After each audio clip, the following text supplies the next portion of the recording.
Hello friend, स्वागत है आप सभी का हमारे इस यूट्यूब चैनल मेजर टारगेट पर। तो फ्रेंड, आज हम लोग क्लास 10 के मैथ्स के काफ़ी महत्वपूर्ण है, मोस्ट इम्पोर्टेंट 30 काफ़ी महत्वपूर्ण ऑब्जेक्टिव क्वेश्चन को बताएंगे। ये जो 30 इंपॉर्टेंट क्वेश्चन है ना, ये काफ़ी सारे प्रश्न बोर्ड एग्जाम में 100% पूछे जाएंगे। अगर आप भी इस बार मैट्रिक के बोर्ड एग्जाम देने वाले हैं ना, तो इस वीडियो को शुरू से लेकर आखिरी तक ज़रूर देखिएगा दोस्तों। और यहाँ पे हम उम्मीद करेंगे कि ये सारा क्वेश्चन जो है ना आपको क्लास में ही याद होने वाला है। और इस वीडियो में जितने भी क्वेश्चन सेलेक्टेड है ना, सभी क्वेश्चंस को यहाँ पे पूरे क्वेश्चंस बैंक मॉडल पेपर वगैरह जितने भी एनसीईआरटी पैटर्न पर बुक होते हैं ना, सभी बुक से यहाँ पे निचोड़ करके यहाँ पे सिलेक्ट किया गया, जो आपके बोर्ड एग्जाम के लिए रामबाण साबित हो सकता है। तो फ्रेंड, क्लास को शुरू से लेकर आखिरी तक ज़रूर कीजिएगा। और यहाँ पे आपको लास्ट में बताएंगे कि आप लोग ऑनलाइन कैसे पढ़ सकते हैं, और इनके साथ साथ आप फ्री ऑफ कॉस्ट हमारे वेबसाइट के माध्यम से पीडीएफ वगैरह कैसे डाउनलोड कर सकते हैं। और इसके साथ साथ ये भी बताएंगे कि आप ऑनलाइन नोट या फिर ऑनलाइन टेस्ट कैसे दे सकते हैं। ठीक है, तो फ्रेंड फटाफट से वीडियो को लाइक कर दीजिएगा। और दोस्तों, अभी तक जो भी विद्यार्थी हमारे चैनल को सब्सक्राइब नहीं किए ना, तो प्लीज़ दोस्तों जल्दी से फटाफट से चैनल को सब्सक्राइब कर लीजिएगा। और मेरा नंबर को ले लीजिए, इसको नोट कीजिए, आप हमको हेलो कीजिए। आपको जो है ना व्हाट्सएप ग्रुप में जो है ना 1 से 2 घंटे के अंदर में जोड़ दिया जाएगा, क्योंकि व्हाट्सएप ग्रुप में जुड़ने से क्या होगा कि आपको जो है ना नोटिफिकेशन वगैरह देते रहेंगे। और दोस्तों, आप जो है ना फ्री ऑफ कॉस्ट नोट वगैरह प्राप्त कर सकते हैं, बिल्कुल फ्री ऑफ कॉस्ट। ठीक है, तो चलिए दोस्तों शुरू करते हैं यहाँ पे आज के पहले नंबर प्रश्न से, जो कि बोर्ड एग्जाम में ये प्रश्न जो है ना लगातार कई वर्षों से पूछते हुए आ रहा है इसी पैटर्न पर। ठीक है, यही क्वेश्चन रहेगा। यहाँ पे डाटा वगैरह अलग हो सकता है, लेकिन यहाँ पे क्वेश्चन पूछते हैं कि निम्न में से कौन अभाज्य संख्याएं हैं। तो फ्रेंड, काफ़ी सिंपल प्रश्न है। तो सबसे पहले यहाँ पे आपको जानना पड़ेगा कि अभाज्य संख्याएं क्या होते हैं। ठीक है, तो फ्रेंड, अभाज्य संख्या वो होते हैं जो एक से कटे और जो स्वयं से कटे, तो वो क्या होते हैं, अभाज्य संख्या होते हैं। कहने का अर्थ है कि जिसका सिर्फ और सिर्फ दो ही गो फैक्टर हो। ठीक है, अभाज्य गुणनखंड जिसका सिर्फ और सिर्फ दो ही गो हो, तो उसको हम लोग क्या कहेंगे दोस्तों, अभाज्य संख्या कहेंगे। अगर यहाँ पे देखा जाए कि 28 जो इसका जब फैक्टर करेंगे अभाज्य गुणनखंड के द्वारा, तो यहाँ पे आपका कितना प्राप्त होगा, यहाँ पे आपका हो जाएगा, देखिएगा यहाँ पे किस किस से ये कट रहा है। ठीक है, आपको बता रहे हैं। तो फ्रेंड, यहाँ पे देखा जाए ना, तो यहाँ पे ये 28 जो है ना किससे कटा, 2 से कटा। ठीक है, फिर यहाँ पे 7 से कटा। कहने का अर्थ ये जो 28 है ना अभाज्य संख्या नहीं है। क्यों नहीं है, क्योंकि इसका जब हम लोग फैक्टर किए तो यहाँ पे 1 2 7 1, यानी कि इसमें टोटली जो है ना 4 गो फैक्टर आया। ठीक है, इसी प्रकार यहाँ पे अगर 69 का कीजिएगा ना, तो इसका भी 2 से ज़्यादा फैक्टर आएगा। ठीक है, और इसी तरह अगर आप 71 का कीजिएगा, तो सिर्फ और सिर्फ ये जो 71 है ना 2 से यहाँ पे किससे कटता है, 71 से कटता है। और ये जो है ना दोस्तों किससे कटता है, 1 से कटता है। तो जो स्वयं से कटे और जो 1 से कटे, तो वो आपका क्या होता है, अभाज्य संख्या होती है। ठीक है, तो आशा करते ये प्रश्न आपको काफ़ी अच्छी तरीके से समझ में आ चुका होगा। ठीक है, जैसे कि यहाँ पे 71 का करते हैं तो फैक्टर किससे जाएगा, सिर्फ यहाँ पे 71 से कटता है, तो यहाँ पे 71 का फैक्टर करने से सिर्फ और सिर्फ दो ही को अभाज्य गुणनखंड प्राप्त हुआ। तो यहाँ पे ऑप्शन नंबर सी जो है ना बिल्कुल ही करेक्ट आंसर हो जाएगा। आशा करते ये प्रश्न जो है ना आपको काफ़ी अच्छी तरीके से समझ में आ चुका होगा। अभी तक जो भी विद्यार्थी वीडियो को लाइक नहीं किया ना, तो प्लीज़ दोस्तों वीडियो को लाइक कीजिएगा। और यहाँ पे क्लास को शुरू से लेकर आखिरी तक जरूर कीजिएगा। क्लास में ही सारा क्वेश्चन आपको जो है ना 100% याद होने वाला है। ठीक है, क्लास काफ़ी मज़ेदार है। अब चलिए फ्रेंड देखते हैं यहाँ पे नेक्स्ट क्वेश्चन को देखिएगा। तो फ्रेंड, यहाँ पे देखिएगा दूसरा नंबर प्रश्न, जो कि बोर्ड एग्जाम में ये भी प्रश्न जो ना 100% पूछे जाएंगे। तो इस प्रश्न को भी अच्छी तरह से याद कर लीजिएगा। तो फ्रेंड, प्रश्न क्या कराए कि बिंदु P 6, -5 का भुज का मान होगा। काफ़ी सिंपल प्रश्न है। ठीक है, तो सबसे पहले यहाँ पे आपको समझना होगा ये भुज या कोटि क्या होता है, एग्जाम में पूछे जाते हैं। तो फ्रेंड, यहाँ पे कोई भी पॉइंट्स ले लीजिए, मान लीजिए यहाँ पे एक्स और वाई कोई पॉइंट्स है। ठीक है, जो पहले वाला होता है ना वो आपका क्या होता है, भुज होता है। और दूसरा वाला क्या होता है, जैसे कि यहाँ पे y है तो ये आपका कोटि होता है। तो कहने का अर्थ है यहाँ पे क्या है कि 6, -5 है, तो यहाँ पे जो पहले वाला x है ना दोस्तों, वो आपका क्या हो गया, भुज हो जाएगा। और ये जो दूसरा वाला होता है ना y, ये आपका क्या होता है, कोटि होता है। तो यहाँ पे आपसे क्या पूछ रहा है कि भुज का मान पूछ रहा है। ठीक है, तो यहाँ पे भुज का मान कितना हो जाएगा, 6 हो जाएगा, जो कि यहाँ पे ए ऑप्शन में दिया हुआ है। यानी कि यहाँ पे ए वाला ऑप्शन जो है ना बिल्कुल ही करेक्ट आंसर हो जाएगा। और दोस्तों, एग्जाम में प्रश्न ये भी पूछे जाती है जो भुज है ना इसका निर्देशांक क्या होता है, तो यहाँ पे x, 0 होता है भुज का निर्देशांक। साथ में से भी आपको याद होना चाहिए। अब चलिए फ्रेंड देखते हैं यहाँ पे नेक्स्ट क्वेश्चन को देखिएगा, जो कि बोर्ड एग्जाम में ये भी प्रश्न जो ना 100% पूछे जाएंगे। त्रिकोणमिति से लिए गए प्रश्न है। प्रश्न क्या करा है, किस एक किसके बराबर है। काफ़ी सिंपल प्रश्न है, ठीक है। तो सबसे पहले आपको फॉर्मूला पता होना चाहिए दोस्तों। ये जो सेक ए जो इक्वल होते हैं ना, 1/cos ए के इक्वल होते हैं, ये सभी को याद होना चाहिए, ठीक है। तो यहाँ पे ए ऑप्शन में दिया हुआ है, यानी कि यहाँ पे ए वाला ऑप्शन जो है ना बिल्कुल ही करेक्ट आंसर हो जाएगा। अब चलिए फ्रेंड देखते हैं यहाँ पे नेक्स्ट क्वेश्चन को देखिएगा, जो कि ये भी प्रश्न जो ना बोर्ड एग्जाम में 100% पूछे जाएंगे, तो इसको अच्छी तरह से याद कर लीजिएगा। यहाँ पे प्रश्न ये करा है कि एक वृत्त का क्षेत्रफल 154 मीटर स्क्वायर है, तो यहाँ पे इसका त्रिज्या निकालना है। काफ़ी सिंपल प्रश्न है, ठीक है। तो फ्रेंड सबसे पहले यहाँ पे आपको जो ना वृत्त का क्षेत्रफल पता होना चाहिए। वृत्त का क्षेत्रफल क्या होता है, पाई आर स्क्वायर होता है, ठीक है। तो पाई आर स्क्वायर का मान कितना दिया हुआ है, 154, यहाँ पे 154 मीटर स्क्वायर दिया हुआ है, ठीक है। तो यहाँ पे पाई का मान कितना देंगे दोस्तों, 22 देंगे, 22/7 देंगे, क्योंकि यहाँ पे पाई का वैल्यू रखना पड़ेगा। और यहाँ पे देखिएगा इसका क्या ज्ञात करना है, त्रिज्या ज्ञात करना है, ठीक है। तो यहाँ पे सिंपली आर मतलब होता है रेडियस, जिसको हम लोग क्या कहते हैं, त्रिज्या कहते हैं। तो यहाँ पे हम लोग आर का मान इजिली ज्ञात कर सकते हैं। तो यहाँ पे दोस्तों यहाँ पे 154 हो जाएगा। और यहाँ पे अगर देखा जाए इसको हम लोग क्रॉस मल्टीप्लीकेशन कर देंगे, ठीक है। चलिए इसको हम लोग फटाफट से सॉल्व करते हैं। जब हम लोग 22 को आर स्क्वायर से गुणा करेंगे तो इसको ऐसे ही रहने देते हैं लेफ्ट साइड में, ठीक है। और यहाँ पे 154 को जब हम लोग 7 से गुणा कर देंगे, ठीक है। चलिए इसको कर देते हैं। और दोस्तों ये 22 गुणा में है, तो राइट साइड में जाएगा तो क्या होगा, बट्टे के फॉर्म में हो जाएगा, ठीक है। यानी कि 154 गुना 7/22, ठीक है। तो चलिए इसको फटाफट से इसको सोल्व करते हैं। तो यहाँ पे किसके ऊपर हमें कटता है, तो 2 1 का 2 हो जाएगा। और यहाँ पे 2 7 14, फिर 2 7 14, फिर ये कटेगा 11 7 77, ठीक है। तो सिंपली यहाँ पे जब 7 को 7 से गुना करेंगे तो कितना प्राप्त होगा, 49 प्राप्त होगा, ठीक है। इतना ही नहीं, ये सिर्फ आर स्क्वायर का मान आया हुआ है, ठीक है। तो यहाँ पे हम लोग क्या करेंगे कि स्क्वायर को राइट साइड में भेज देंगे, तो ये सिंपली क्या हो जाएगा, अंडर रूट चले जाएगा, ठीक है। यानी कि रूट के अंदर में हो जाएगा। तो फ्रेंड यहाँ पे 49 जो है किसका स्क्वायर रूट होता है, 7 का होता है। तो यहाँ पे देखिएगा त्रिज्या, यहाँ पे क्षेत्रफल किस में दिया हुआ, मीटर में दिया हुआ है। तो यहाँ पे त्रिज्या भी किस में आएगा, मीटर में ही आएगा। उम्मीद करते हैं प्रश्न आपको काफ़ी अच्छी तरीके से समझ में आ चुका होगा, ठीक है। ये 7 मीटर हो गया आपका करेक्ट आंसर, जो कि ऑप्शन सी में आपका दिया हुआ है।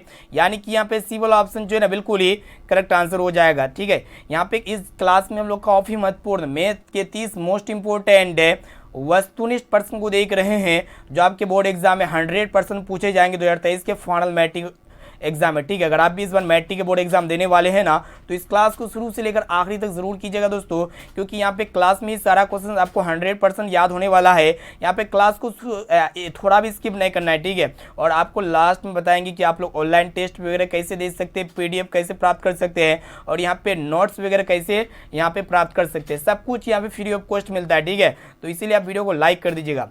चलिए देखते हैं यहाँ पे नेक्स्ट क्वेश्चन को देखिएगा।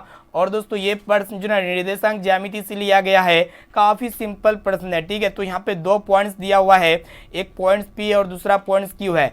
तो दोनों को मिलाने वाले रेखाखंड का मध्य बिंदु का निर्देशांक निकालना है। काफ़ी सिंपल प्रश्न है, ठीक है। तो फ्रेंड यहाँ पे मध्य बिंदु का निर्देशांक के लिए इसके लिए फॉर्मूला होता है। आप लोग यहाँ पे फॉर्मूला को याद रखिएगा।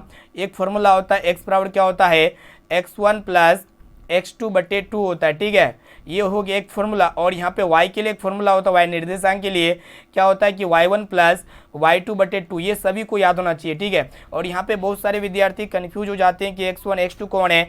तो फ्रेंड यहाँ पे देखिएगा पहला निर्देशांक, यानी कि यहाँ पे जो P पॉइंट्स है ना, इसका जो पहला वाला यहाँ पे बिंदु है ना, ये आपका x1 हो जाएगा। और दोस्तों ये आपका क्या हो जाएगा, y1 हो जाएगा, ठीक है। और यहाँ पे अगर दूसरा पॉइंट्स देखा जाए Q, तो यहाँ पे पहला वाला जो बिंदु ये x2 हो जाएगा, और यहाँ पे दूसरा वाला बिंदु क्या हो जाएगा, y2 हो जाएगा। तो आशा करते ही आपको समझ में आ चुका होगा। तो सिंपली यहाँ पे हम लोग क्या करेंगे, वैल्यू रखेंगे, उसके बाद आपका आंसर जो ना चटक आ जाएगा। तो फ्रेंड यहाँ पे देखा जाए तो x1 का मान कितना दिया हुआ है, -4 दिया हुआ है, ठीक है। फिर प्लस देंगे, और यहाँ पे x2 का मान देखा जाए तो सिर्फ और सिर्फ 8/2 कर देंगे, ठीक है। इसी प्रकार यहाँ पे हम लोग y का मान ज्ञात कर लेते हैं। तो फ्रेंड यहाँ पे y बराबर क्या हो जाएगा, यहाँ पे y1 का मान देखा जाए तो यहाँ पे कितना है, 2 है, ठीक है। फिर प्लस दे देंगे, और यहाँ पे y2 का मान कितना है, 6 है। तो यहाँ पे 2 + 6/2 हो जाएगा। तो फ्रेंड यहाँ पे देखा जाए तो 8 में 4 गया कितना हो जाएगा, 4 हो जाएगा, यानी कि 4/2। फिर यहाँ पे y का मान हम लोग ज्ञात कर लेंगे। तो यहाँ पे 6 और 2 कितना हो जाएगा, 8 हो जाएगा, यानी कि 8/2। जब इसको हम लोग सोल्व करेंगे, काटेंगे, तो यहाँ पे 2 दूना 4 हो जाएगा। फिर ये आपका 2 का पढ़ा में 2 चौका 8 हो जाएगा 4 टाइम्स में, ठीक है। तो यहाँ पे देखिएगा x का मान कितना आ गया दोस्तों, 2 आ गया है, और यहाँ पे y का मान कितना आ गया, 4 आ गया है। तो कहने का अर्थ है ये आपका 2 पॉइंट्स निकल के आ गया। किसी भी पॉइंट्स का जो निर्देशांक होता है ना वो आपका x को y के फॉर्म में होता है, ठीक है। पहले x वाला को लिया जाएगा, फिर बाद में y वाला को लिया जाएगा। तो यहाँ पे पहले क्या है, x है 2, फिर यहाँ पे y है 4। तो यहाँ पे 2,4 कौन सा ऑप्शन में है, तो ऑप्शन सी में है, यानी कि यहाँ पे सी वाला ऑप्शन जो है ना बिल्कुल ही करेक्ट आंसर हो जाएगा। उम्मीद करते हैं ये भी प्रश्न जो है आपको काफ़ी अच्छी तरीके से समझ में आ चुका होगा। अब चलिए फ्रेंड देखते हैं यहाँ पे नेक्स्ट क्वेश्चन को देखिएगा, जो कि बोर्ड एग्जाम के लिए काफ़ी महत्वपूर्ण है। इस प्रश्न को अच्छी तरह से देखिएगा। इसको आप जो है ना यहाँ पे देखिएगा, प्रश्न ये रहा है कि 2 वृत्त की त्रिज्या का अनुपात 2:3 है। तो यहाँ पे आपसे पूछ रहा है कि उनके क्षेत्रफलों का अनुपात क्या होगा। काफ़ी सिंपल प्रश्न है, ठीक है। तो इसको हम लोग 2 मेथड से बनाएंगे। एक पहला आपको ट्रिक बताते हैं, ट्रिक के द्वारा कौन सा ट्रिक यहाँ पे यूज़ करते हैं, जब भी आपका वृत्तों की त्रिज्याओं का अनुपात दिया हुआ रहेगा, ठीक है। यहाँ पे वृत्तों की त्रिज्याओं का अनुपात कितना है दोस्तों, 2:3 है। और आपसे क्या पूछ रहा है कि क्षेत्रफलों का अनुपात क्या होगा। तो सिंपली आप क्या कीजिएगा, दोनों पर स्क्वायर कर दीजिए। तो यहाँ पे 2 का स्क्वायर कर देंगे और यहाँ पे 3 का स्क्वायर कर देंगे। तो यहाँ पे 2 का स्क्वायर कितना होता है, 4 होता है, और यहाँ पे 3 का स्क्वायर कितना होता है, 9 होता है, ठीक है। तो यहाँ पे 4:9 जो कि ऑप्शन बी में आपका दिया हुआ है, यानी कि यहाँ पे बी वाला ऑप्शन जो है ना बिल्कुल ही करेक्ट आंसर हो जाएगा। तो फ्रेंड जैसा कि यहाँ पे देखने पा रहे कि वृत्त का त्रिज्या दिया हुआ है, ठीक है। पहला त्रिज्या को हम लोग R1 माने हैं जो 2 है, और यहाँ पे वृत्त का त्रिज्या यानी कि दूसरा त्रिज्या को हम लोग R2 माने हैं जो 3 है, ठीक है। तो सिंपली यहाँ पे हम लोग क्या करेंगे, इन क्षेत्रफलों का अनुपात ज्ञात करना वृत्त के। तो यहाँ पे वृत्त का क्षेत्रफल क्या होता है, पाई स्क्वायर होता है। तो सिंपली यहाँ पे पहला त्रिज्या के लिए यहाँ पे R1 माने हैं, तो यहाँ पे पाई R1 का स्क्वायर हो जाएगा। और दोस्तों यहाँ पे अनुपात पूछ रहा है, अनुपात मतलब बट्टे। तो यहाँ पे दूसरा त्रिज्या क्या दिया हुआ है, पाई R2। दूसरा त्रिज्या को हम लोग R2 माने, तो इसका भी स्क्वायर कर देंगे, क्योंकि यहाँ पे क्या है कि क्षेत्रफल हमेशा यहाँ पे वृत्त का क्षेत्रफल है ना, तो पाई R स्क्वायर होता है, ठीक है। तो फ्रेंड यहाँ पे देखा जाए तो यहाँ पे पाई से पाई सिंपली कैंसिल हो जाएगा, और यहाँ पे R1 का मान कितना दिया हुआ है, 2 दिया हुआ है, तो यहाँ पे 2 का स्क्वायर हो जाएगा, बटे करेंगे, और यहाँ पे R2 का मान कितना दिया हुआ है, 3 दिया हुआ है, ठीक है। तो यहाँ पे 3 का स्क्वायर हो जाएगा। तो यहाँ पे 2 का स्क्वायर कितना होता है, 4 होता है, और यहाँ पे 3 का स्क्वायर कितना होता है, 9 होता है। तो यहाँ पे पहले हम आपको ट्रिक के माध्यम से बताए, तो इसका भी राइट आंसर कितना आया, 4:3 आया है, सॉरी 4:9 आया। और यहाँ पे देखिएगा इसको फॉर्मूला के अकॉर्डिंग भी बताए, तो यहाँ पे इसका 4:9 आया। तो यहाँ पे दोनों ट्रिक आपको, दोनों यहाँ पे मेथड के माध्यम से आपको जो बताया ना, आपको समझ में आ चुका होगा, ठीक है। अब चलिए फ्रेंड देखते हैं यहाँ पे नेक्स्ट क्वेश्चन को देखिएगा, जो कि बोर्ड एग्जाम के लिए काफ़ी महत्वपूर्ण है और काफ़ी बार पूछा जा चुका है, ठीक है। इस प्रश्न को अच्छी तरह से याद कर लीजिएगा। तो फ्रेंड प्रश्न क्या करा है कि किसी निश्चित घटना की प्रायिकता होती है। काफ़ी सिंपल प्रश्न है, और ये प्रश्न जो है ना 100% बोर्ड एग्जाम में पूछे जाते हैं, क्योंकि ये रिपीटेड प्रश्न है, ठीक है। गत वर्ष में काफ़ी बार पूछा जा चुका है, और इस बार भी 100% पूछे जाएंगे। तो इस प्रश्न को अच्छी तरह से याद कर लीजिएगा। तो यहाँ पे किसी भी निश्चित घटना की जो प्रायिकता होती है ना, 1 होती है, ठीक है। यहाँ पे हमारा ए वाला ऑप्शन जो है ना बिल्कुल ही करेक्ट आंसर हो जाएगा।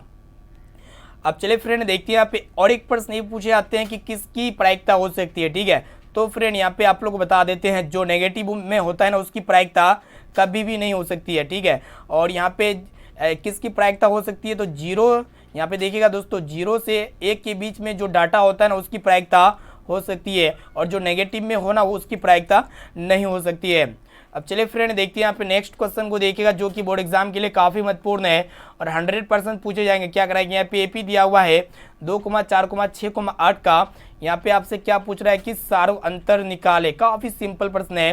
तो फ्रेंड सबसे पहले यहाँ पे देखिएगा सारो अंतर को हम लोग किसे दिखाते हैं, डी के द्वारा दिखाते हैं। और यहाँ पे डी बराबर फॉर्मूला क्या होता है, A2 - A1 होता है, ठीक है। तो यहाँ पे A2 A1 कौन होते हैं, तो फ्रेंड यहाँ पे किसी भी श्रेणी का यहाँ पे कि ये जो सीरीज है ना, इसका जो प्रथम पद है, फर्स्ट टर्म जो होते हैं वो आपका A1 होते हैं, और ये आपका दूसरा टर्म है ये आपका A2 होते हैं, ये आपका A3 और ये आपका A4। तो यहाँ पे इसी क्रम में होते हैं, ठीक है। तो यहाँ पे D यानी कि सारांतर निकालने के लिए फॉर्मूला होता है A2 में A1 घटा देंगे। तो यहाँ पे दूसरा पद में पहला पद घटाएंगे ना तो आपका सारांतर होगा। तो सिंपली यहाँ पे दूसरा पद कितना दिया हुआ है, 4 दिया हुआ है। तो यहाँ पे 4 में सिंपली हम लोग कितना घटाएंगे, 2 घटा देंगे। तो फ्रेंड जब हम लोग 4 में 2 को घटाएंगे तो कितना आएगा, 2 आएगा। तो इसका सारांतर कितना आ गया, 2, जो कि ऑप्शन ए में आपका दिया हुआ है। यानी कि यहाँ पे ए वाला ऑप्शन जो है ना बिल्कुल ही करेक्ट आंसर हो जाएगा। उम्मीद करते ये भी प्रश्न जो आपको काफ़ी अच्छी तरीके से समझ में आ चुका होगा। अब चलिए फ्रेंड देखते हैं यहाँ पे नेक्स्ट क्वेश्चन को देखिएगा, जो कि बोर्ड एग्जाम में ये प्रश्न जो ना बराबर पूछे जाते हैं। यहाँ पे आपको बताना है कि एक तरह का सीरीज दिया हुआ, ठीक है, और इसका आपका क्या इसका आपको क्या पूछ रहा है कि 30वां पद निकाले। काफी सिंपल प्रश्न है, ठीक है। तो फ्रेंड यहाँ पे जब भी 30वां पद या फिर 16वां पद या फिर 15वां पद पूछे ना, तो आप लोग कैसे निकालिएगा, काफी सिंपल है। यहाँ पे सबसे पहले आपको जो है ना जानना जरूरी है कि यहाँ पे ए कौन है और यहाँ पे डी कौन है। यहाँ पे दो चीज़ों की आवश्यकता होती है। तो फ्रेंड यहाँ पे ए देखा जाए, जिसको हम लोग प्रथम पद कहते हैं, तो यहाँ पे 4 दिया हुआ है। और हम लोग डी कैसे निकालते हैं, तो सिंपली यहाँ पे A2 में A1 को घटा देते हैं। तो आपको पहले ही बताया दोस्तों, ये जो पहला वाला पद होता है A1 होता है, और दूसरा वाला पद को क्या कहते हैं, A2 कहते हैं। इसी तरह A3, इसी तरह A4 होता है। तो सिंपली हम लोग A2 में A1 को घटा देंगे, यानी कि दोनों का अंतर को घटा देंगे। यहाँ पे 8 और यहाँ पे 4, यानी कि यहाँ पे 8 में 4 घटा देंगे तो दोस्तों कितना आएगा, 4 आएगा सिंपली। तो यहाँ पे डी का मान प्राप्त हो चुका है और यहाँ पे ए का मान 4 है। तो सिंपली हम लोग क्या ज्ञात करेंगे, 30वां पद ज्ञात करेंगे। तो फ्रेंड यहाँ पे स्पेशली इसके लिए फॉर्मूला होता है 30वां पद के लिए, इसको अच्छी तरह से याद कर लीजिएगा। तो 30वां पद बराबर क्या होता है, a + 29d होता है। यहाँ पे डी जो है ना, डी में यहाँ पे एक कम लेना है गुणनफल, ठीक है। और यहाँ पे दोस्तों काफ़ी सिंपल प्रश्न है। तो यहाँ पे 30वां पद पूछा है, अगर आपको 16वां पद पूछेगा तो आप क्या कीजिएगा, और यहाँ पे अगर आपको 12वां पद पूछेगा तो आप क्या कीजिएगा। तो सिंपली आपको कुछ नहीं करना है, फॉर्मूला में एक जो है ना डी में कम लेंगे। जैसे यहाँ पे 16वां पद के लिए फॉर्मूला क्या होगा, a + 15d हो जाएगा, ठीक है। और इसी तरह यहाँ पे 12वां पद के लिए फॉर्मूला क्या हो जाएगा, a + 11d हो जाएगा, ठीक है। काफ़ी सिंपल प्रश्न है। तो यहाँ पे 30वां पद है, तो इसके लिए हम लोग क्या इसका इस्तेमाल किए, a + 29d फॉर्मूला का प्रयोग किए हैं। तो फ्रेंड यहाँ पे प्रथम पद कौन है, 4 है। तो यहाँ पे 4 सिंपली लिख दिए हैं, और यहाँ पे सिंपली 29 को डी यानी कि 4 से गुना कर देंगे। तो यहाँ पे कितना आएगा, 4 +, तो फ्रेंड यहाँ पे 29 को जब 4 से मल्टीप्लिकेशन करेंगे तो कितना प्राप्त होगा, 116 प्राप्त होगा। और दोनों को जब ऐड करेंगे तो कितना होगा, 120 होगा, ठीक है। तो यहाँ पे इसका राइट आंसर कितना हो जाएगा, ऑप्शन बी, जो कि 120 है। यानी कि यहाँ पे बी वाला ऑप्शन जो है ना बिल्कुल ही करेक्ट आंसर हो जाएगा। चलिए देखते हैं यहाँ पे नेक्स्ट क्वेश्चन को देखिएगा, जो कि काफी सिंपल प्रश्न है। ये जो ना त्रिकोणमिति से लिया गया है। इस प्रश्न को अच्छी तरह से याद कर लीजिएगा दोस्तों। प्रश्न ये करा है कि यदि tan थीटा बराबर 3/4 हो, तो यहाँ पे आपसे क्या पूछ रहा है कि sin थीटा का मान निकाले। काफी सिंपल प्रश्न है। तो सबसे पहले यहाँ पे आपको फॉर्मूला पता होना चाहिए। tan थीटा बराबर क्या होता है दोस्तों, p/b होता है, ठीक है। क्या होता है, p/b का मान कितना दिया हुआ है, 3/4 दिया हुआ है ना। तो हम लोग इसको कंपैरिजन करेंगे तो यहाँ पे p का मान कितना हो जाएगा, 3 हो जाएगा। उसके बाद यहाँ पे b का मान कितना हो जाएगा, 4 हो जाएगा, ठीक है। काफ़ी सिंपल है। और यहाँ पे आपसे क्या पूछ रहा है कि साइन थीटा का मान क्या होगा। तो फ्रेंड यहाँ पे साइन थीटा बराबर जो फॉर्मूला होता है क्या होता है, p/h होता है। तो यहाँ पे हमें p पता है लेकिन h पता नहीं है। तो एक काम करते हैं हम लोग, पाइथागोरस प्रमेय से जो है ना h का मान को ज्ञात कर लेते। तो फ्रेंड h बराबर क्या होता है, √p² + b², यानी कि यहाँ पे 3 का स्क्वायर 9 हो जाएगा, और b² यानी कि 4 का स्क्वायर कितना हो जाएगा, 16 हो जाएगा। तो फ्रेंड यहाँ पे जब हम लोग दोनों को ऐड करेंगे तो 25 प्राप्त होगा। और यहाँ पे ये 25 जो है ना किसका स्क्वायर रूट होता है, तो 5 का होता है। तो यहाँ पे हमें जो है ना h का मान प्राप्त हो चुका है 5। तो सिंपली यहाँ पे p की जगह कितना रखेंगे, 3 रखेंगे, और यहाँ पे h की जगह कितना रखेंगे, 5 रखेंगे। 3/5, जो कि यहाँ पे चेक करेंगे कौन सा ऑप्शन में है, तो डी ऑप्शन में है। यानी कि यहाँ पे डी वाला ऑप्शन जो है ना बिल्कुल ही करेक्ट आंसर हो जाएगा। अब चलिए फ्रेंड देखते हैं यहाँ पे नेक्स्ट क्वेश्चन को देखिएगा, जो कि काफ़ी महत्वपूर्ण प्रश्न है। और यहाँ पे आपसे क्या पूछ रहा है कि इसका बहुलक ज्ञात करें, ठीक है। यहाँ पे ये जो सीरीज है ना, तो यहाँ पे देखा जाए बहुलक क्या होता है, जो संख्या सबसे ज़्यादा बार रिपीटेड हो तो उसका क्या होता है, बहुलक कहलाता है। तो फ्रेंड यहाँ पे देखा जाए 3 कितना बार है, 1 बार है, और यहाँ पे 3 कितना बार है, 2 बार है, और यहाँ पे 3 कितना बार, 4 बार, और यहाँ पे 3 5 बार। तो टोटली यहाँ पे 3 कितना बार है दोस्तों, अधिकतम संख्या कितना बार है, 3, तो यहाँ पे 5 बार है। तो यह 3 जो है ना इसका क्या होगा, बहुलक कहलाएगा। यानी कि कहने का अर्थ है कि जो सीरीज में जो संख्या सबसे ज़्यादा बार रिपीटेड होना, तो वही उसका क्या कहलाता है, बहुलक कहलाता है। तो इसका बहुलक कितना हो जाएगा, 3 हो जाएगा। यानी कि यहाँ पे ए वाला ऑप्शन जो है ना बिल्कुल ही करेक्ट आंसर हो जाएगा। चलिए देखते हैं यहाँ पे नेक्स्ट क्वेश्चन को देखिएगा, जो कि बहुत ही महत्वपूर्ण है। तो फ्रेंड यहाँ पे आपसे क्या पूछ रहा है कि इसका माध्य जो है ना 6, तो यहाँ पे आपसे पूछ रहा है कि x का मान क्या होगा, ठीक है। तो सबसे पहले आपको पता होना चाहिए माध्य बराबर क्या होता है। तो फ्रेंड यहाँ पे आप देख सकते हैं माध्य बराबर क्या होता है, सभी परीक्षणों का योग बटे सभी परीक्षणों की संख्या, ठीक है। तो यहाँ पे जितने भी डाटा है ना, तो इसका हम लोग क्या करेंगे, सिंपली योग करेंगे। तो यहाँ पे क्या क्या दिया हुआ 3,4,5,17,x दिया हुआ है, तो इसको सभी को हम लोग जोड़ देंगे, ठीक है। और यहाँ पे इसका माध्य कितना दिया हुआ है, 6 दिया हुआ है, तो यहाँ पे माध्य की जगह से हम लोग सिंपली 6 लिख देंगे। और यहाँ पे सिंपली हम लोग क्या करेंगे, सभी को ऐड करेंगे, यानी कि 3 + 4 + 5 + 17 + x को भी लेना है, ठीक है, क्योंकि यहाँ पे सभी का माध्य कितना दिया हुआ है, 6 दिया हुआ है, बट्टे करेंगे। और यहाँ पे परीक्षण की संख्या कितना है, 1 2 3 4 5, तो यहाँ पे टोटल परीक्षण कितना हो गया दोस्तों, 5 हो गया। इसको हम लोग सॉल्व करते क्रॉस मल्टीप्लिकेशन करते हैं। जब हम लोग 6 को 5 से गुना करेंगे तो कितना आ जाएगा, 6 × 5 = 30 हो जाएगा। तो फ्रेंड यहाँ पे आप सभी को ऐड कीजिएगा ना, तो यहाँ पे सभी को ऐड कीजिएगा तो कितना होगा, 29 हो जाएगा, यानी कि 29 + x/5 हो जाएगा, ठीक है। तो हम लोग यहाँ पे सिंपली यहाँ पे क्रॉस मल्टीप्लिकेशन कर दिए हैं, ठीक है। यहाँ पे 6 को 5 से गुना कर दिए तो कितना प्राप्त हुआ है, 30 प्राप्त हुआ है। तो सिंपली हम लोग क्या करेंगे, 29 को जो ना 30 की तरफ भेज देते हैं, तो यहाँ पे 30 - 29, जब ये दोनों आपस में माइनस हो गए कितना आएगा, 1 आएगा, जो कि यहाँ पे ए ऑप्शन में दिया हुआ है, यानी कि यहाँ पे x का मान कितना आ गया दोस्तों, 1 आ गया, ठीक है। तो उम्मीद करते हैं ये प्रश्न जो आपको काफ़ी अच्छी तरीके से समझ में आ चुका होगा। चलिए देखते हैं यहाँ पे नेक्स्ट क्वेश्चन, जो कि बोर्ड एग्जाम के लिए काफ़ी महत्वपूर्ण है। यहाँ पे क्या है कि यदि यहाँ पे आपको बताना है कि यदि 2 θ = 90 डिग्री हो, तो यहाँ पे आपसे पूछ रहा है कि tan θ का मान क्या होगा। काफ़ी सिंपल है।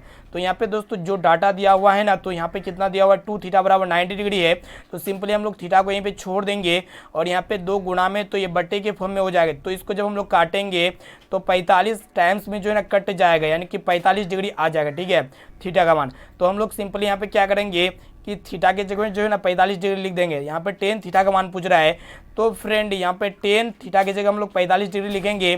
तो यहाँ पे tan 45 डिग्री का मान कितना होता है, 1 होता है, ये सभी को पता होना चाहिए, यानी कि यहाँ पे सी वाला ऑप्शन जो है ना बिल्कुल ही करेक्ट आंसर हो जाएगा।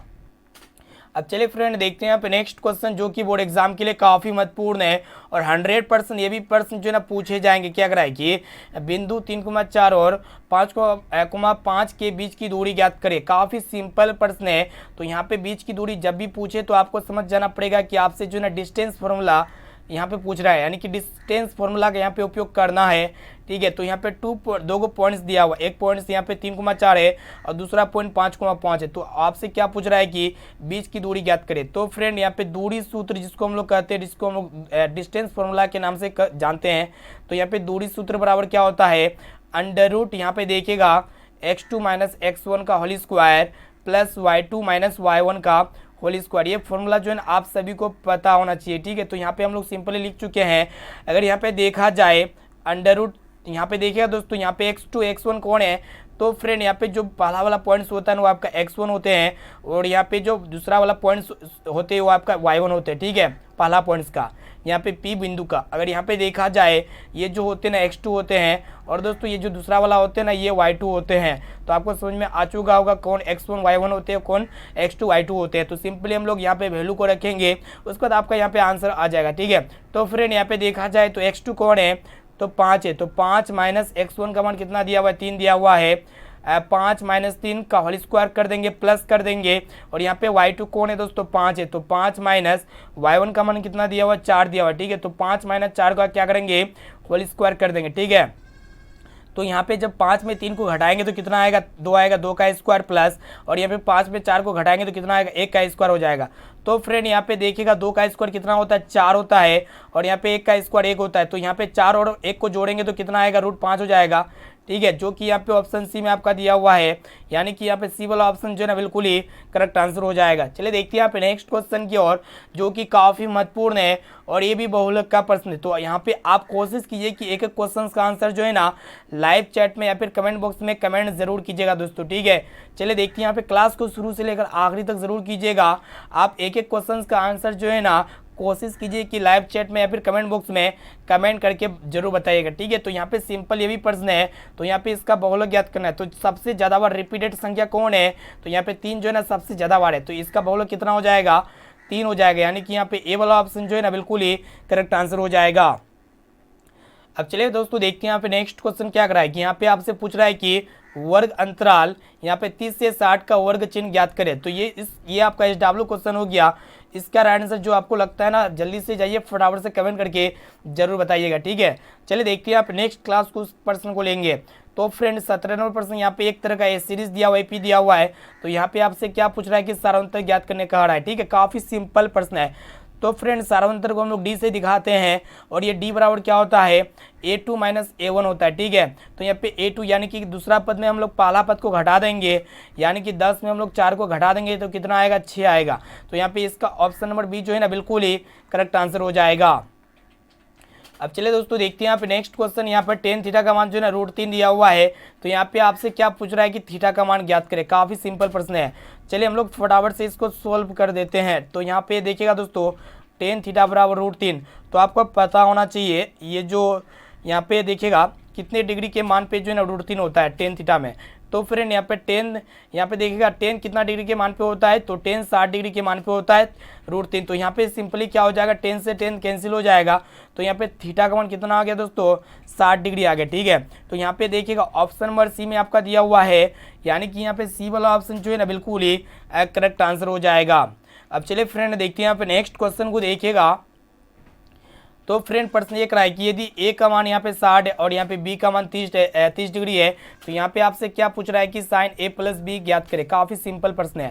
तो चलिए हम लोग फटाफट से इसको शानदार तरीके से सोल्व करते हैं। तो फ्रेंड यहाँ पे A की जगह हम लोग कितना रखेंगे, 60 डिग्री रखेंगे, प्लस B की जगह कितना रखेंगे, 30 डिग्री रखेंगे और दोनों को सिंपली ऐड कर देंगे। तो फ्रेंड यहाँ पे साइन 60 डिग्री और यहाँ पे 90 डिग्री, टोटल कितना हो जाएगा, यहाँ पे सॉरी साइन 60 डिग्री और प्लस यहाँ पे 30 डिग्री, तो दोनों मिलके कितना हो जाएगा, साइन 90 डिग्री हो जाएगा। और यहाँ पे साइन 90 डिग्री का मान कितना होता है वही आपको बताना है। तो फ्रेंड साइन 90 डिग्री का जो मान होता है ना 1 होता है, ये सभी को पता होना चाहिए। यानी कि यहाँ पे बी वाला ऑप्शन जो है ना बिल्कुल ही करेक्ट आंसर हो जाएगा 1। काफी शानदार प्रश्न यहाँ पे देख रहे हैं। आप कोशिश कीजिए कि एक एक क्वेश्चन का आंसर जो है ना लाइव चैट में या फिर कमेंट बॉक्स में कमेंट जरूर कीजिएगा दोस्तों। और यहाँ पे क्लास को शुरू से लेकर आखिरी तक जरूर कीजिएगा। चलिए दोस्तों देखते हैं यहाँ पे नेक्स्ट क्वेश्चन। ये भी जो है ना प्रश्न बोर्ड एग्जाम में 100% पूछे जाएंगे। क्या कराए कि दो संख्याएं A और 10 का म से यहाँ पे 10 तथा ल से 40 हो, तो यहाँ पे आपसे क्या पूछ रहा है कि A का मान ज्ञात करें। तो फ्रेंड यहाँ पे दो संख्या दिया हुआ है A और यहाँ पे दूसरा संख्या है 10। यहाँ पे ल से और म से दिया हुआ है, तो यहाँ पे आपसे पूछ रहा है कि यहाँ पे A का मान क्या होगा। तो फ्रेंड आपको पता होना चाहिए जो फॉर्मूला होता है ना, पहली संख्या गुना दूसरी संख्या किसके गुणनफल के बराबर होता है, तो यहाँ पे ल से गुना म से के गुणनफल के बराबर होता है। तो यहाँ पे हम लोग फॉर्मूला फटाफट से लिख चुके हैं। तो यहाँ पे पहली संख्या दोस्तों कितना है, A है, तो यहाँ पे A को लिख देंगे गुना, और दोस्तों दूसरी संख्या कितना दिया हुआ, 10 दिया हुआ, तो सिंपली 10 को लिख देंगे। और यहाँ पे दोनों का ल से कितना है दोस्तों, 40 है, तो यहाँ पे 40 को लिख देंगे, गुना करेंगे। और यहाँ पे म से कितना दिया हुआ, 10 दिया हुआ है। तो फ्रेंड यहाँ पे ध्यान से देखिएगा, ये जो है ना गुना में 10 के साथ है। तो सिंपली यहाँ पे जब गुना में कोई भी संख्या रहता है ना, तो लेफ्ट साइड में जाने के बाद राइट साइड में जाने के बाद वो बट्टे के फॉर्म में हो जाएगा, यानी कि 40 गुना 10 बट्टे आपका 10 हो जाएगा। तो फ्रेंड यहाँ पे देखा जाए तो 10 से 10 कैंसिल हो जा रहा है, यानी कि यहाँ पे A का मान कितना प्राप्त हो गया, 40 प्राप्त हो गया, जो कि यहाँ पे A वाला ऑप्शन भी दिया हुआ है 40, यानी कि यहाँ पे A वाला ऑप्शन जो है ना बिल्कुल ही करेक्ट आंसर हो जाएगा। अब चलिए फ्रेंड देखते हैं यहाँ पे नेक्स्ट क्वेश्चन को देखिएगा, जो कि काफी शानदार प्रश्न है। और ये प्रश्न जो है ना बोर्ड एग्जाम में 100% पूछे जाएंगे। क्या कराए कि द्विघात बहुपद x² - 4 का शून्य ज्ञात करें, ठीक है। तो फ्रेंड ये एक तरह का कौन सा बहुपद हो गया, शुद्ध द्विघात बहुपद हो गया। कैसे, आपको पता होना चाहिए जो द्विघात बहुपद होता है ना, उसका जनरल फॉर्म क्या होता है, x² + bx + c होता है। तो यहाँ पे bx ये नहीं है, यहाँ पे सिर्फ और सिर्फ क्या है, ax² + c है। तो फ्रेंड जब भी ax² + c ये एक तरह का शुद्ध द्विघात बहुपद हो गया, तो शुद्ध द्विघात बहुपद को जो है ना हम डायरेक्टली इसका शून्य ज्ञात कर सकते हैं। कैसे ज्ञात कर सकते हैं, जो आपका बहुपद दिया रहेगा ना, तो उसको आपको सिंपली 0 के बराबर कर देना है। तो फ्रेंड यहाँ पे देखिएगा x² को यहीं पे रहने दीजिए, और यहाँ पे -4 है ना, तो ये 0 की तरफ जाएगा तो +4 हो जाएगा, और यहाँ पे स्क्वायर जब राइट साइड में जाएगा तो ±√4 हो जाएगा, ठीक है। और दोस्तों यहाँ पे x का 2 वैल्यू निकल के आ जाएगा, ये 4 के स्क्वायर इसका रूट होता है आपका 2 का होता है, यानी कि एक +2 एक -2। यहाँ पे +2 और -2 देखेंगे तो ऑप्शन बी में आपका दिया हुआ है, यानी कि यहाँ पे बी वाला ऑप्शन जो है ना बिल्कुल ही करेक्ट आंसर हो जाएगा। अब आइए दोस्तों देखते हैं यहाँ पे नेक्स्ट क्वेश्चन को देखिएगा, जो कि काफ़ी महत्वपूर्ण है और बोर्ड एग्जाम में ये भी प्रश्न जो है ना 100% पूछे जाएंगे। तो यहाँ पे आप कोशिश कीजिए कि एक एक क्वेश्चन को जो है ना अच्छी तरह से समझने का कोशिश कीजिएगा, ठीक है। तो यहाँ पे प्रश्न ये कराए कि बिंदु P 4,2 और यहाँ पे Q 8,6 को मिलाने वाले रेखाखंड के मध्य बिंदु का निर्देशांक ज्ञात करें। तो यहाँ पे आपको बता रहे हैं दोस्तों मिडिल पॉइंट का यहाँ पे कोऑर्डिनेशन कैसे ज्ञात कर सकते हैं। तो इसके लिए सिंपली फॉर्मूला होता है एक्स कोमा वाई के लिए फॉर्मूला क्या होता है, यहाँ पे देखिएगा x1 प्लस y1/2, फिर यहाँ पे y के लिए आपको होता है क्या दोस्तों x2 प्लस y2/2। तो यहाँ पे देखिएगा इसको अच्छी तरह से समझना है दोस्तों। यहाँ पे फॉर्मूला क्या होगा, यहाँ पे देखिएगा यहाँ पे x1 प्लस x2/2 हो जाएगा और यहाँ पे y2 प्लस y1/2 हो जाएगा, ठीक है, यानी कि y1 प्लस y2/2। तो इस फॉर्मूला को रखते हैं फटाफट से आपका आंसर आ जाएगा। तो यहाँ पे देखिएगा दोस्तों x1 होते हैं और आपका क्या होते हैं y1 होते हैं, ठीक है।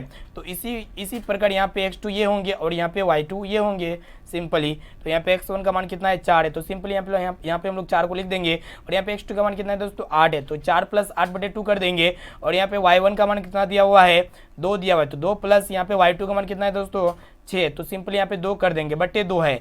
तो इसको दोनों को ऐड कर देते हैं, तो 8 और 4 कितना हो गया 12 हो गया, तो 12/2 यहाँ पे कोमा 6 और 2 8 हो जाएगा 8/2। जब इसको हम लोग काटेंगे तो 2 को 12 2 को 8 हो जाएगा, यानी कि 6,4 इन्हें देखते हैं कौन सा ऑप्शन में है।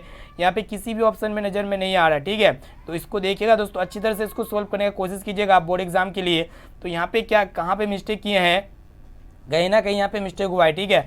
तो फ्रेंड यहाँ पे देखिएगा यहाँ पे x1 को जो है ना आप -4 लीजिएगा, क्या लीजिएगा -4, तो यहाँ पे जो है ना आपका आंसर आ जाएगा। तो यहाँ पे सिंपली हम लोग -4 लेंगे, तो यहाँ पे -4 प्लस 8 ये दोनों आपस में घटेगा तो कितना आएगा 4 आएगा। तो यहाँ पे 2 दूना 4 हो जाएगा, कितना बार में 2 बार में, ठीक है। तो यहाँ पे 2,4 देखते हैं कौन सा ऑप्शन में, ऑप्शन सी में है, यानी कि यहाँ पे सी वाला ऑप्शन जो है ना बिल्कुल ही करेक्ट आंसर हो जाए। अब चलिए दोस्तों देखते हैं यहाँ पे नेक्स्ट क्वेश्चन को देखिएगा, जो कि काफ़ी सिंपल प्रश्न है। देखिएगा प्रश्न ये रहा है कि बिंदु -6,8 की दूरी मूल बिंदु से ज्ञात करें। तो यहाँ पे मूल बिंदु से आपसे डिस्टेंस पूछ रहा है, ठीक है, दूरी ज्ञात करना है। तो मूल बिंदु से दूरी के लिए फॉर्मूला क्या होता है दोस्तों √ है। यहाँ पे ध्यान से देखिएगा √ क्या होता है कि यहाँ पे x² + y² होता है। तो इस फॉर्मूला को अच्छी तरह से नोट कर लीजिए अपने नोटबुक में।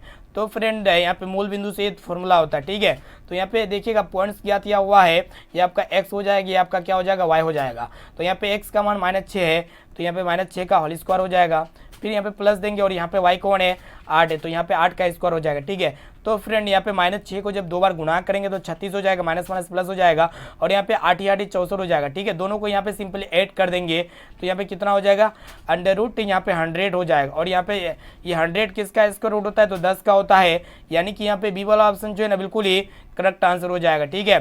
तो उम्मीद करते ये भी प्रश्न जो है ना आपको काफ़ी अच्छी तरीके से समझ में आ चुका होगा। चलिए देखते हैं यहाँ पे नेक्स्ट क्वेश्चन को देखिएगा, जो कि बहुत ही महत्वपूर्ण है। तो फ्रेंड प्रश्न ये रहा है कि बिंदु 3,4 में कोटि का मान ज्ञात करना है। तो यहाँ पे आपको पहले बताया दोस्तों, जो पहला वाला होता है ना वो आपका x होता है और दूसरा वाला क्या होता है y होता है, ठीक है। तो यहाँ पे x का मतलब होता है कोटि जो सबसे पहले होता है, और y का मतलब क्या होता है, सॉरी यहाँ पे x का मतलब भुज होता है और यहाँ पे y का मतलब क्या होता है दोस्तों कोटि होता है। तो यहाँ पे आपसे क्या पूछ रहा है, कोटि पूछ रहा है। तो यहाँ पे कोटि कितना हो जाएगा दोस्तों, दूसरा वाला y है, यानी कि जो 4 है ना आपका क्या कोटि है। तो यहाँ पे देखिएगा दोस्तों, यहाँ पे ए ऑप्शन जो है ना बिल्कुल ही करेक्ट आंसर हो जाएगा, सिर्फ और सिर्फ 4।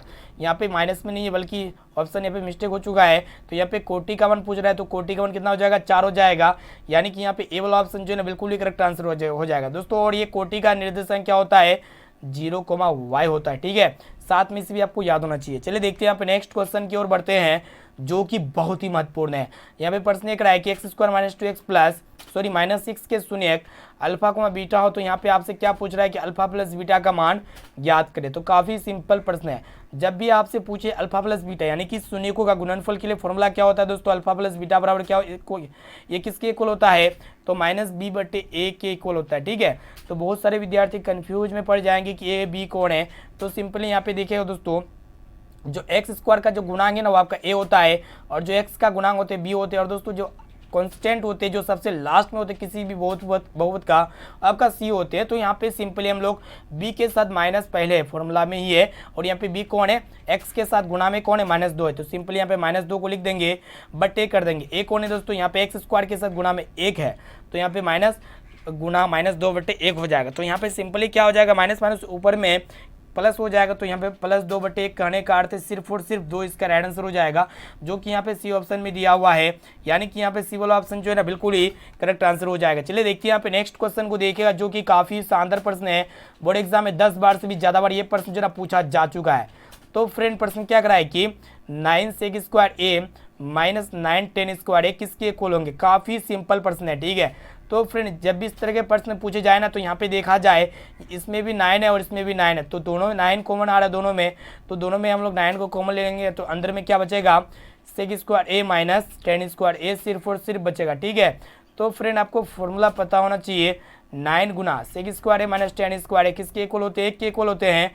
तो फ्रेंड यहाँ पे जब 9 को 1 से गुना करेंगे तो 9 प्राप्त होगा, जो कि यहाँ पे बी ऑप्शन में दिया हुआ है। यानी कि यहाँ पे बी वाला ऑप्शन जो है ना बिल्कुल ही करेक्ट आंसर हो जाएगा। अब चलिए फ्रेंड देखते हैं यहाँ पे नेक्स्ट क्वेश्चन को देखिएगा क्या कराएगी। यदि x, 3, 4, 5 का माध्य यहाँ पे कितना दिया हुआ, 4 दिया हुआ है, तो यहाँ पे आपसे क्या पूछ रहा है कि x का मान ज्ञात करें, ठीक है। तो चलिए इस तरह का प्रश्न जो है हम पहले सोल्व किए, तो आप कोशिश कीजिए कि आप भी यहाँ पे सोल्व करिएगा, ठीक है। तो यहाँ पे माध्य बराबर क्या होता है दोस्तों, सभी परीक्षणों का योग बटे सभी परीक्षणों की संख्या होता है। तो यहाँ पे सभी का माध्यम कितना दिया हुआ, 4 दिया है, तो ये 4 किसके इक्वल हो जाएंगे, यहाँ पे सभी का यहाँ पे योग करेंगे, यानी कि x + 3 + 4 + 5 करेंगे, ठीक है। बटे यहाँ पे देखिएगा परीक्षणों की संख्या कितना, 1 2 3 4, यानी कि टोटल परीक्षण कितना है दोस्तों, 4 है। तो इसको हम लोग क्रॉस मल्टीप्लिकेशन कर देंगे, तो 4 को 4 से गुना करेंगे तो 16 हो जाएगा, और यहाँ पे इसको ऐड करते हैं 5 4 9 3 12 हो जाएगा, 12 + x। तो ये फ्रेंड यहाँ पे देखा जाए 12 क्या प्लस में, तो राइट साइड में जाएगा तो आपका क्या होगा, माइनस में हो जाएगा, यानी कि 16 - 12। तो इस ये आपस में अंतर होगा तो कितना आएगा, 4 आएगा, जो कि यहाँ पे ए ऑप्शन में दिया हुआ है। यानी कि यहाँ पे ए वाला ऑप्शन जो है ना बिल्कुल ही करेक्ट आंसर हो जाएगा। चलिए फ्रेंड देखते हैं यहाँ पे नेक्स्ट क्वेश्चन की ओर देखिएगा, जो कि बहुत ही महत्वपूर्ण है बोर्ड एग्जाम के लिए। क्या कराए कि निम्न में से कौन परिमेय संख्या है। तो फ्रेंड परिमेय संख्या क्या होते हैं, जिसे हम लोग p/q के फॉर्म में लिख सकते हैं, ठीक है। और जहाँ पे q क्या होता है, 0 के इक्वल नहीं होते, और जहाँ p और q क्या होता है दोस्तों, पूर्णांक संख्या होती है, उसको हम लोग क्या कहते हैं, परिमेय संख्या कहते हैं। तो यहाँ पे देखिएगा √3 ये एक तरह का अपरिमेय संख्या है, और यहाँ पे √2 तो यहाँ पे √2 से √2 कैंसिल हो जाएगा, तो सिर्फ और सिर्फ आपको बचेगा क्या, 2। तो इस 2 को हम लोग लिख सकते हैं 2/1, यानी कि इसको हम लोग सिंपली हम लोग p/q के फॉर्म में इजीली लिख सकते हैं, जो कि एक तरह का परिमेय संख्या है। यानी कि यहाँ पे बी वाला ऑप्शन जो है ना बिल्कुल ही करेक्ट आंसर हो जाएगा। अगर यहाँ पे ऑप्शन सी में देखा जाए तो यहाँ पे 4 + √5, 4 एक तरह का परिमेय संख्या है और √5 एक तरह का अपरिमेय संख्या है। तो हम जानते हैं कि परिमेय संख्या और अपरिमेय संख्या का योगफल हमेशा क्या होता है, अपरिमेय संख्या होता है, ठीक है। और यहाँ पे √6 ये जो है ना रूट से बाहर नहीं निकलेगा, किसी का स्क्वायर रूट नहीं होता है, ये भी एक तरह का क्या हो गया, अपरिमेय संख्या हो गया, ठीक है। तो उम्मीद करती है आपको काफ़ी अच्छी तरीके से समझ में आ चुका होगा।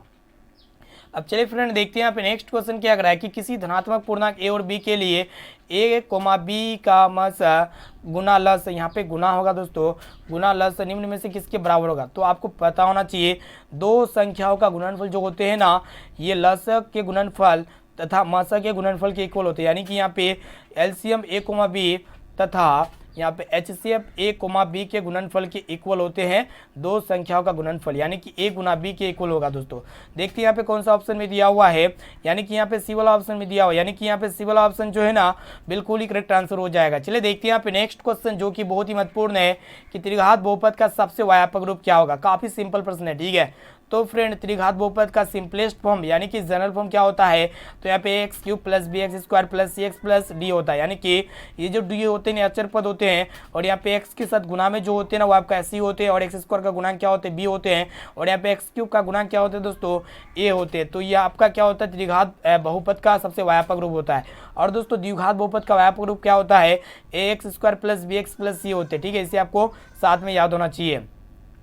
तो फ्रेंड यहाँ पे हम सिंपली जो ना काफ़ी महत्वपूर्ण है बोर्ड एग्जाम के लिए प्रश्न को देख चुके, जो आपके फाइनल मैट्रिक बोर्ड परीक्षा में जो है ना ये सभी प्रश्न जो है ना ये सभी प्रश्न से 100% बोर्ड एग्जाम में पूछे जाएंगे। अगर आप भी इस बार एग्जाम देने वाले हैं मैट्रिक बोर्ड परीक्षा 2023 में, तो इस वीडियो को अपने दोस्तों में जरूर शेयर कीजिएगा, ठीक है, ताकि वो भी जो है ना बोर्ड एग्जाम की काफ़ी अच्छी तरीके से तैयारी करके जो है ना 480+ मार्क्स से पास आउट हो सके, ठीक है। और दोस्तों वेबसाइट पे जो है ना आज का धमाकेदार टेस्ट चल रहा है, तो जो भी विद्यार्थी आज का धमाकेदार टेस्ट नहीं दिए हैं ना, तो जल्दी से जाइए दोस्तों वेबसाइट पे आज का धमाकेदार टेस्ट को दे दीजिएगा, ठीक है। और आप हमें कमेंट करके भी बताइए ये 30% में से आपको पहले से कितना परसेंट का सही और सटीक आंसर याद था। इसका जवाब जो है ना आपको इसी वीडियो में कमेंट करके बता देना है, ठीक है। और यहाँ पे जो भी विद्यार्थी हमारे व्हाट्सएप ग्रुप में अब तक नहीं जुड़े हैं तो जल्दी से फटाफट से व्हाट्सएप नंबर को सेव कर लीजिएगा दोस्तों। ये मेरा व्हाट्सएप नंबर है 6206076569, ठीक है। तो इस नंबर को आप सिंपली सेव कीजिए, आप हेलो कीजिए, आपको जो है ना 1 से 2 घंटे के अंदर में जो है ना व्हाट्सएप ग्रुप में जोड़ दिया जाएगा, ठीक है। चलिए तब यहाँ पे फिर मिलते हैं यहाँ पे नेक्स्ट क्लास में दोस्तों। आज के लिए इतना ही, थैंक यू।